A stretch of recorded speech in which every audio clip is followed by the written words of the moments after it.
Hey guys, it's Rikk from Toontrack, and today I'm here to talk to you about Beatstation.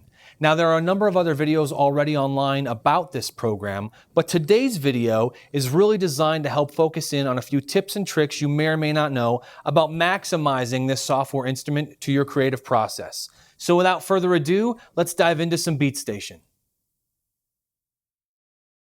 All right, guys, before we get started, I just want to sort of give you a basic layout of what I'm actually using in my Beatstation session. I have my laptop, which will be running Beatstation, and then I have a 4-octave controller, a keyboard controller from M-Audio, and the reason I'm using a 4-octave controller is because Beatstation's primary or default setup actually corresponds to a 4-octave controller. It's really nice. The first octave is bass instruments.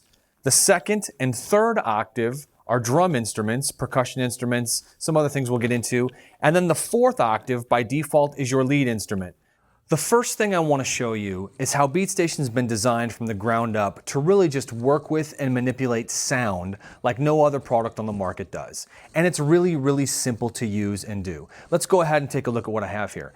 I've basically opened Beatstation and cleared all of my pads and my bass and lead instrument. Now by clear I mean I've removed all the preset sounds that might be there upon opening the actual instrument. You'll notice in this other window we have a very aptly labeled sample recorder. You'll also see that my laptop microphone has currently been enabled and it's picking up everything I say. Sampling a sound into Beatstation is as easy as hitting record. Watch. Ooh! I recorded my ooh.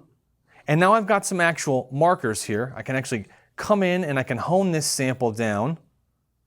And now once I have that sample, getting it into the actual instrument for use is even easier. Simply take it and drag it where you want it to go. If you drag it to a pad, ooh, there you've got my ooh. Very simple. Or if you were to take it and drag it down to one of the lead instruments, it's going to map chromatically. I have no idea what key my ooh is in, but we'll pretend it's in C.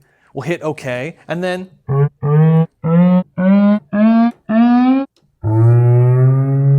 we have all sorts of different options available to us. It sounded like kind of a cow. I liked it.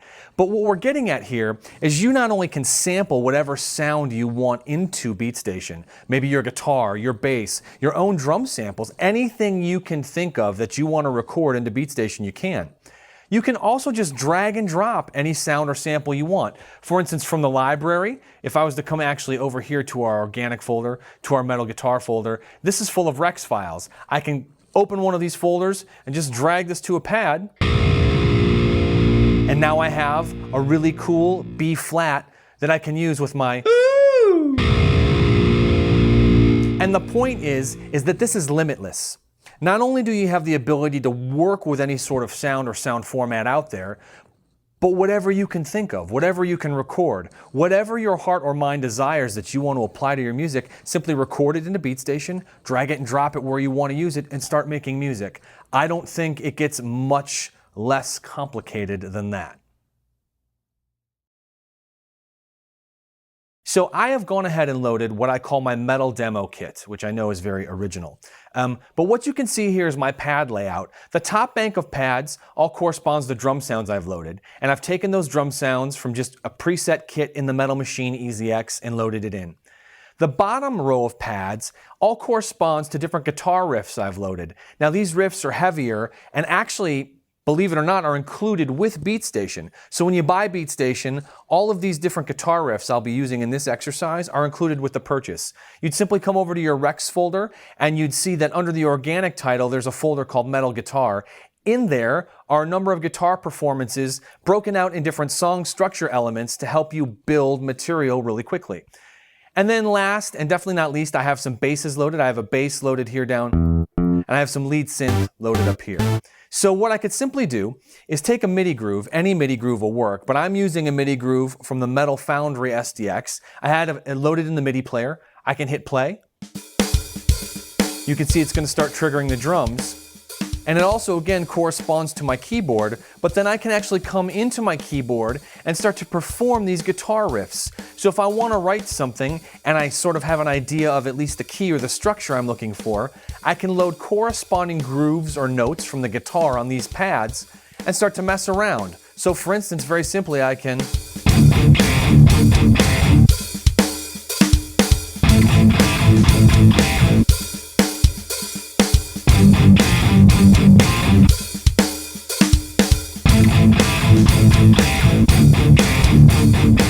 and so on and so forth. I can basically play, make mistakes, have all sorts of options available to me from a writing process without ever having to do anything more than mess with a couple of keys on my keyboard, which is really a cool, great, organic sort of way to start working on material.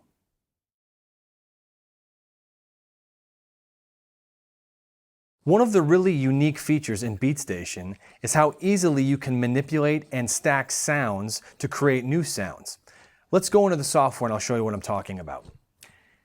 I've pulled up my metal demo kit again, and as you can see, I have this bank of drum sounds at the top. Now, if I hit play, that's fine, and it's all good and great, but let's say I wanted to try and make the snare sound a little punchier or a little bigger. Now, clearly I could achieve that through effects, or I could basically just try stacking. Right now, you can see in the pad properties menu that I've got a 7x14 Tama John Tempesta Signature Series snare from Metal Machine loaded. I could again work with effects to try and bring the snare out or make it bigger or brighter, but I'd rather just layer some other drums in there and see what happens. So if I come over to my sounds menu and I go into my EZX menu, I can see that I'm in the Vintage Rock EZX. I can simply just take a snare from the EZX and add it. And I can actually do this up to 5 different times on every pad. So I could come into the new Metal EZX, go into the snare drums as well. Let's grab one there. Big crack snare. Great, we've now layered all these drums the way we want to. Now, we have individual effects that are available on every single drum. We can raise the volume of some, we could actually change the pitch, the panning, so on and so forth. But it's really a great feature and a great unique tool to help you bring all the sounds in your head to life. Obviously, that snare cuts a little more now. The great thing about layering sounds in Beatstation is that you're not captive to the sounds that come with Beatstation, or even just Toontrack sounds in general. You can literally drag any sort of audio file from your desktop straight into Beatstation and start stacking and layering things instantly. So if you have samples or sounds that you continually work with, or maybe stuff that someone wants you to use in a production, simply just drag it from your desktop straight to a pad or to one of the lead or bass instruments in Beatstation and start stacking and manipulating as soon as it's in. Okay, so that was it. Some simple and effective tips for maximizing Beatstation. We really hope you've enjoyed this video, and as always, make sure that you visit us at www.toontrack.com. Have a great day and happy writing and production with your new Beatstation tips and tricks.